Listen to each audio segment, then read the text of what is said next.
নমস্কার বন্ধুরা, আমার চ্যানেলে আপনাদের স্বাগত জানাই। আজকে আমি আপনাদের বানিয়ে দেখাবো চিকেন স্যাটে। প্রথমে আমি চিকেনটাকে পিস পিস করে কেটে নিয়েছিলাম, আর আমি বেস্টের চিকেন নিয়েছিলাম।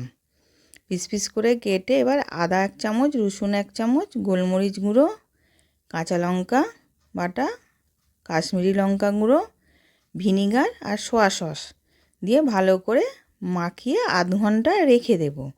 আর এদিকে আমি ক্যাপসিকাম, পেঁয়াজ আর টমেটো পিস পিস করে কেটে রেখে দিয়েছিলাম। এবার আধ ঘন্টা পর এবার ওই মাংসটার মধ্যে ক্যাপসিকাম, পেঁয়াজ, টমেটোটা মিশিয়ে নেব যাতে মশলাটা ঢোকে। এবার আমি কাঠি নিয়েছিলাম, কাঠিটাকে একটু জলে ভিজিয়ে রেখেছিলাম। এবার ওই কাঠিটার মধ্যে আমি গিঁথিয়ে নেব। মাংসটা গেঁথে নিচ্ছি। প্রথমে ক্যাপসিকাম, তারপর টমেটো, তারপরে পেঁয়াজ, তারপরে 1 পিস মাংস দিলাম, আবার টমেটো দিলাম, আবার মাংস দিলাম, ক্যাপসিকাম দিলাম, আবার মাংস দিয়ে দিচ্ছি, পেঁয়াজ দিলাম, আবার মাংস দিলাম, টমেটো দিয়ে দিলাম, পেঁয়াজ দিলাম, ক্যাপসিকাম দিলাম, দিয়ে এরম করে আমি সব সাজিয়ে নেব। এবার সব সাজানো হয়ে গেছে, আমি রেখে দিলাম। এবার একটা সস বানাচ্ছি। 2 চামচ টমেটো সস, চিনি আর 2 চামচ সাদা তেল দিয়ে ভালো করে মিশিয়ে নেব। এবার একটা ননস্টিকের চাটু বসিয়েছিলাম, চাটুর মধ্যে সাদা তেল আর বাটার দিয়ে ব্রাশ করে নিলাম। এবার চিকেনগুলোকে দিয়ে সেঁকে নেব।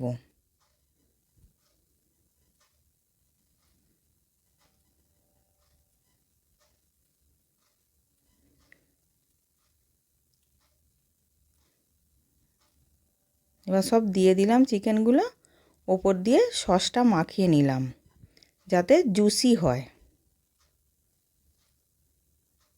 দিয়ে এবার আমি 10 মিনিট রেখে দেব।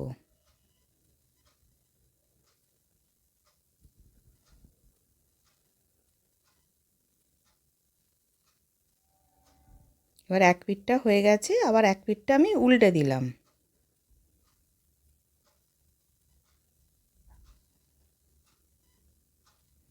এবার এই পিঠটাতেও আমি সসটা মাখিয়ে নিলাম যাতে সফট হয়।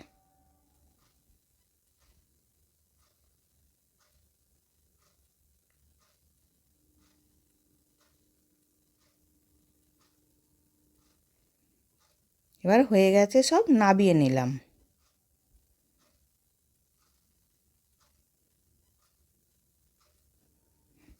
এবার চিকেন স্যাটে রেডি। আশা করছি ভিডিওটা ভালো লেগেছে। আমি হাজির হব আর এক নতুন রেসিপির সাথে।